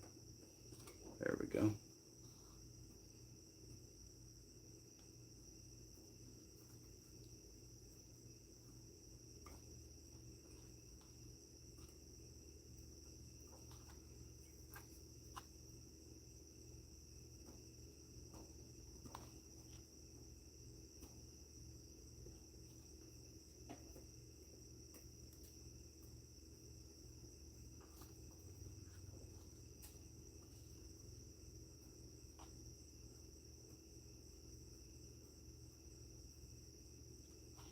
Okay, there we go. Those fuzzy things will just slough off. So we have our dramatic gin, right? There it is. Oh, got a feisty bit of bark there.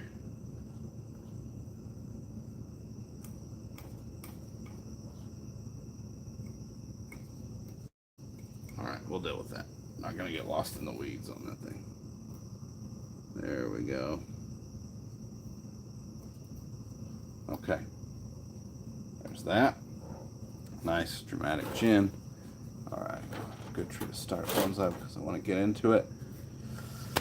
I will say, I mentioned it a little earlier, but I get you might not have been on. Just for others.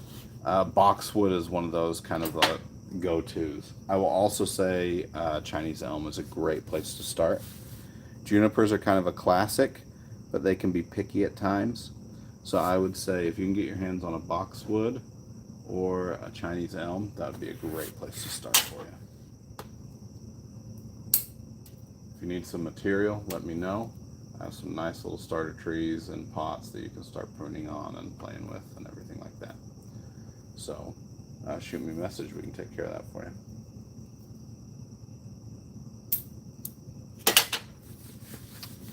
All right, so we definitely don't want this as the front, right? It's just staring at you with all those sticks, eye pokers. So we want it off to the side, right? That's where we get all that drama. But if we have it straight to the side, then the tree is somewhat annoyingly upright, and it gives us that single trunk when we have this nice little double trunk over here. But we also don't want to be looking straight on to that split, right? We want to angle it so it gives us a nice acute angle, you can see. But we want to keep the thicker one prominent, and it's a little taller. So we may be looking at our front here. But every time you think you found a front, do a 180. Because it may be better. But I don't think that it is, because the gin doesn't feel as connected to the tree from this side. It feels like the gin's over here and the tree's also over there. It's like an afterthought. I think from the other side it feels a little bit more connected. You want to know why? Or do you see why? Right? Here, the foliar mass is coming back over the top of the gin. Here it's not. It's trying to, but it's not quite there. So it feels a little bit more cohesive of a design to have this be the front. No, not quite there. Where are we? There we go. Somewhere in there. There we go. Where I'm looking at it. Sorry, not where you're looking at it. This may have to go, but we'll see. I'm not opposed to it being there, but we'll see. Give me 1 second to look at it. Comes straight out the front. We're gonna at least wire it, because if we just cut it off now, there's a big scar right there. But if we wire this out and it stays in that shape and then we gin it, ta-da, we have another gin. So we'll pull these down back here, and anything else will just get dropped just a tad, right? If we're pulling these down to here, this is the example I was given earlier, and these don't have to come all the way down, right? This comes down here, and this just has to come down to here, right? We don't have to pull them all the way down every time we do it. So we'll see how that works out for us. And we may not even want this to be too dramatically pulled down, because there's so much going on here that if we give this an interesting kind of flat top style and just start creating those pads, it's going to fill itself out. So let's see what we've got. Let's at least get this thing out of the way, pull something down low and back. We'll get it figured out in no time flat.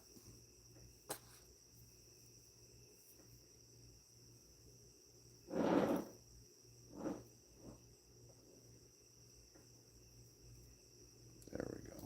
That's what we're looking at.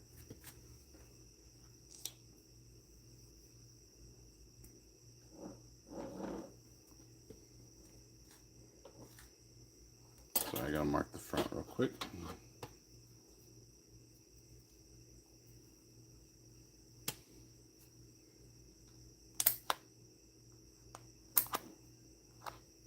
Just got a little triangle out of the pot right there. That's it.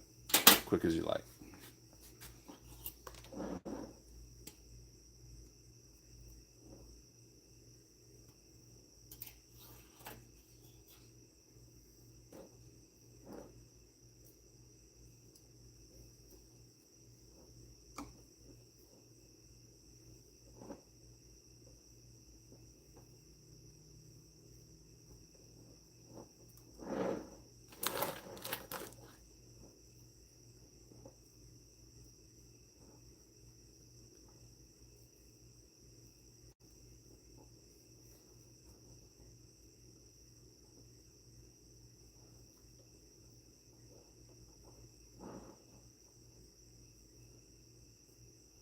There's a branch in here. I'm trying really hard not to snap as I get the wire maneuvered in there. There we go.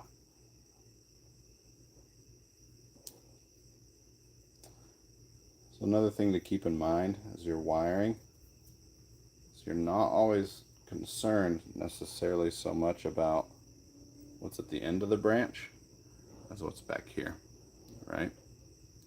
I want to make sure I position every bit of foliage in an advantageous spot so that if I need to cut back to it, I don't have to wire that again. So I'm going to try and put every single piece of foliage somewhere where it's going to look its best.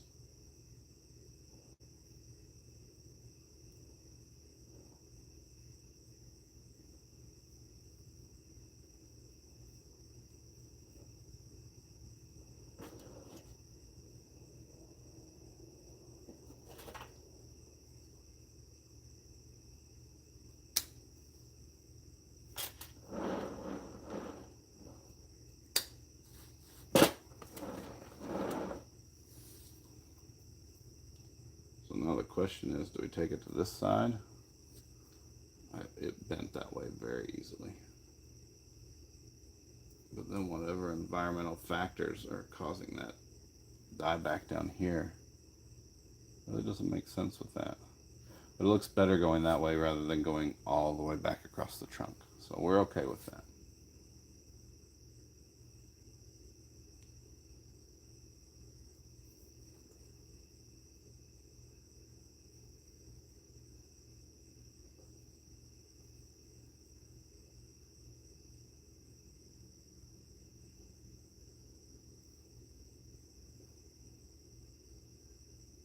There we go.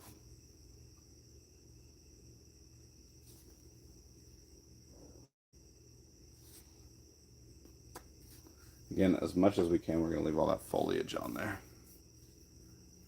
I'm live once a week, usually Wednesday nights. Pretty straightforward. Workshop Wednesdays. Generally starts at 9 p.m. Central Standard Time, US. So I've got a couple of tiny little branches that I'll be able to use. See them wiggling back right back here as back branches, but I'm going to just let those be for now because they're so tiny. Bring this one down. Again, positioning these little bits right here. That is the key. Because we probably will end up coming back to those, because you don't want your back branches running away from you.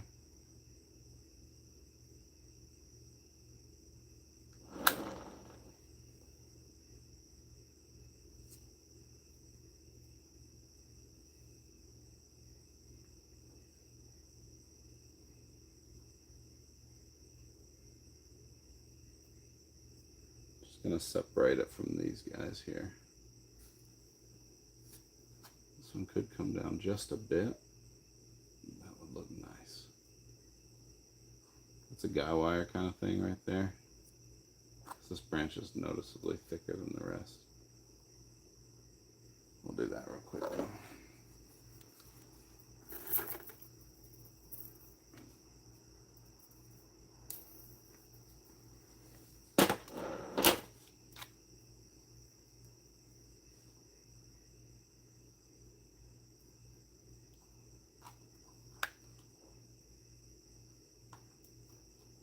That's what I was worried about, it slipping off there. Okay.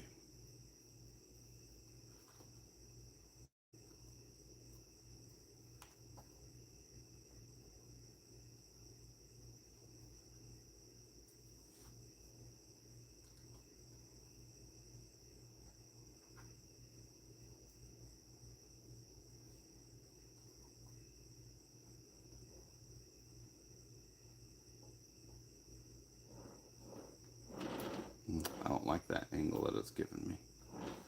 We have to cross the front of the tree. That's much better.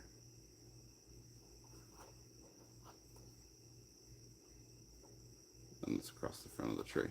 Oh well. It's all in development, right?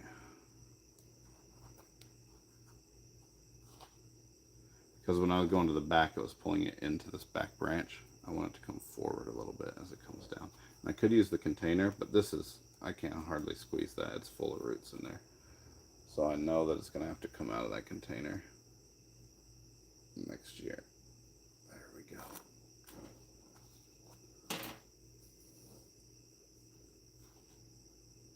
And then just pull down where I want the branch to be and tighten it up right here.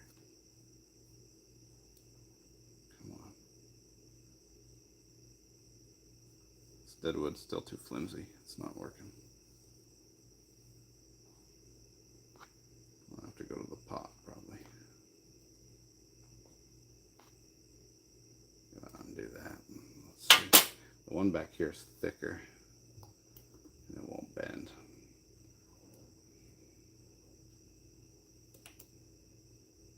If I can do it on this one, it'll be all right.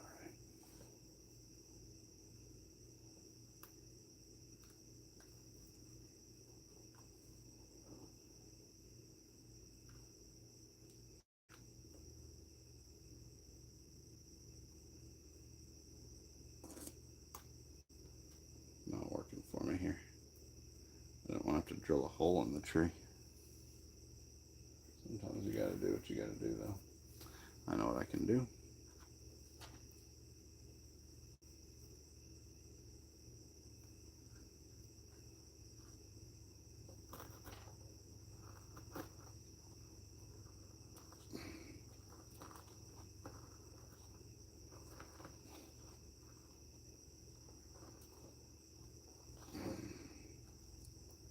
There we go.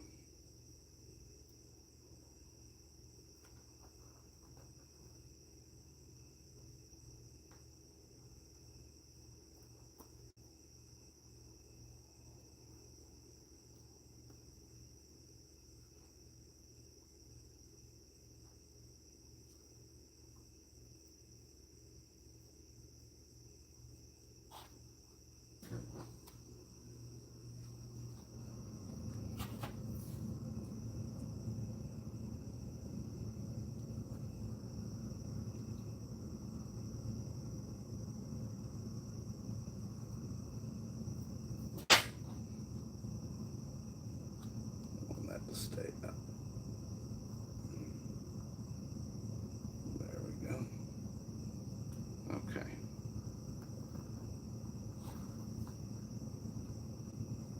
All right.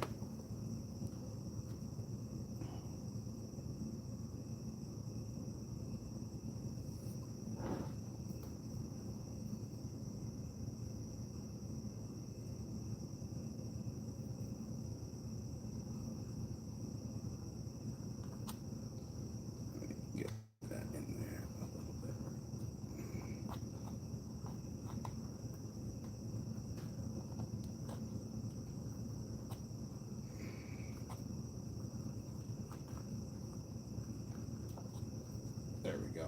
I had to catch that anchor in there. Now we got it. All right. Much better.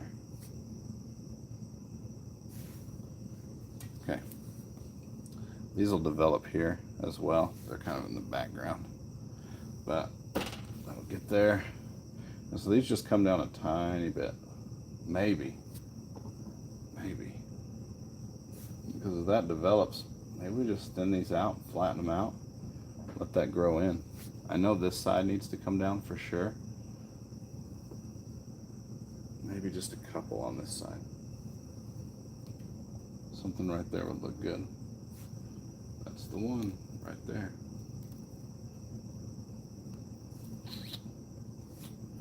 I'm going to pull both those down just a tad, and that one on that side, then we'll prune it up. We'll be set.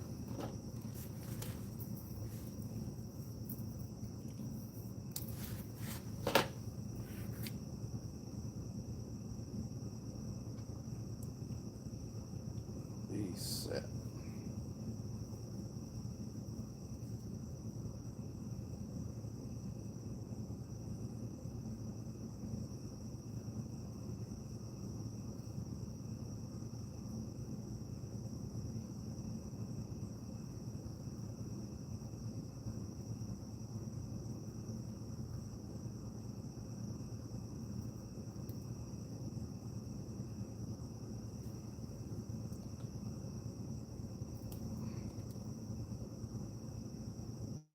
These transitional branches that I'm wiring now, they're just to incorporate these really low ones with the canopy, so they don't necessarily have to come down that far. They just have to bridge that gap.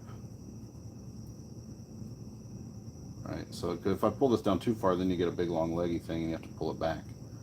Pull the next one down. If I bring it down just a little bit, each of them just a little bit, and there you go.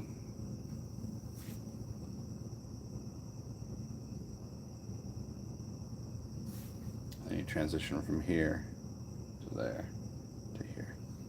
Just the slightest gap. This one can even come up a bit and then go down. All right. Get that transition there. Perfect. All right.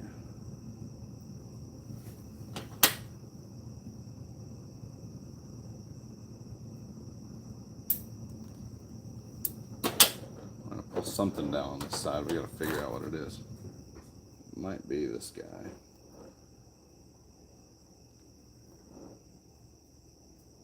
guy behind him.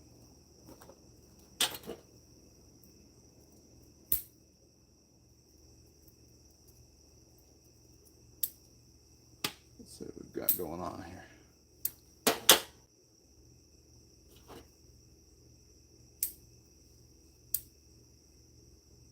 One.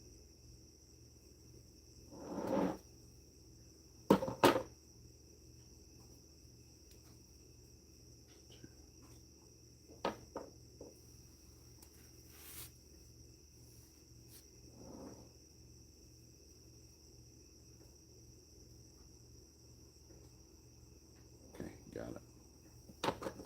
This one's just going to get shortened. We're going to wire these two branches down.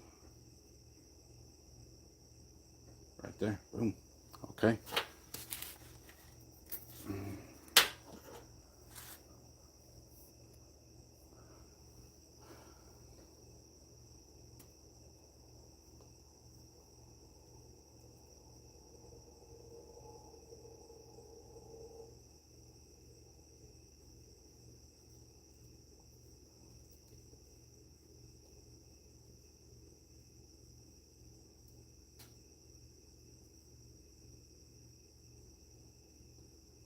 Get this finished up.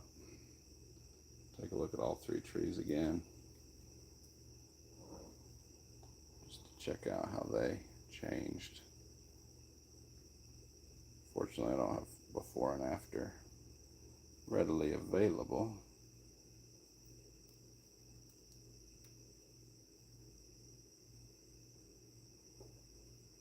But you can check out the whole thing from start to finish.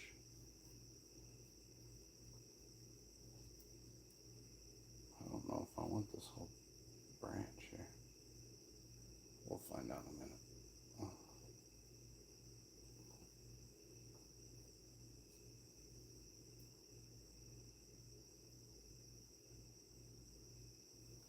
Okay.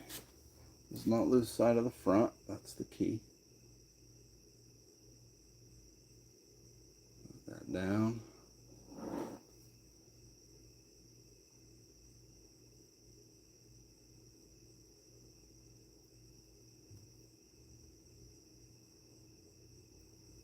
Put that over. Get rid of that wire there.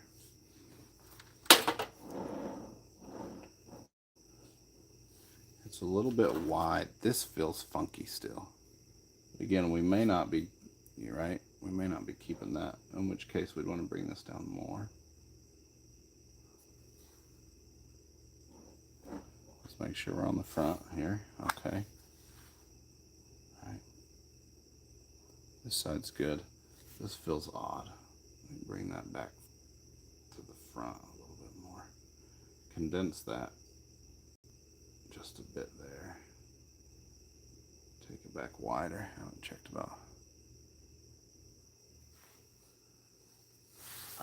Oh, sorry, I missed a bunch of questions. Time of year do you do major pruning on Chinese elm? The best answer is your late winter. So right before bud push is a good time to do hard pruning. You can do some now, but I'd be hesitant to remove major branches. Yeah. The oldest tree that I have is about 107. It's a collected Colorado blue spruce. It's really nice. It's got bark plating that's about 2.5 inches thick. It's really nice. Oh, hey, Brian. It's good to see you. Or really, not see you, but see that you're joining us. You know what feels the most odd about this? I changed it a little bit. There's nothing back here. If I move it here, you'll see it. There's no backdrop. Right? We're going to have things, right? Like this little guy that fill in. But right now, I mean, they're going to have to come all the way over. But that's why this is the front, right? We change that. We cover the back. And it feels like just a big orb right now because everything's too symmetrical. So do we keep this dense and let that grow out? Let that grow out. We'll try and fill that out a little bit and get rid of that sense of craziness by giving a little bit of pruning here. Maybe we play with that a little bit. really just one of those things. As soon as you start to prune these, they ball up. So you better make sure your branches are the length you want them to be before you start taking stuff off. Something like this up here for sure. Take that out.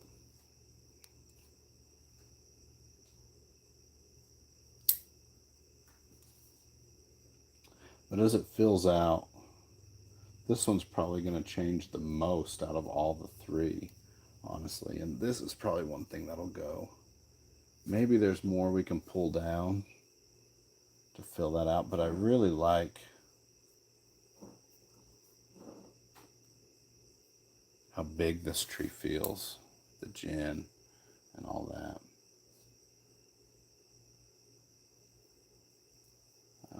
But really interesting is it's an odd tree to start with, and it really kind of grew out of proportion.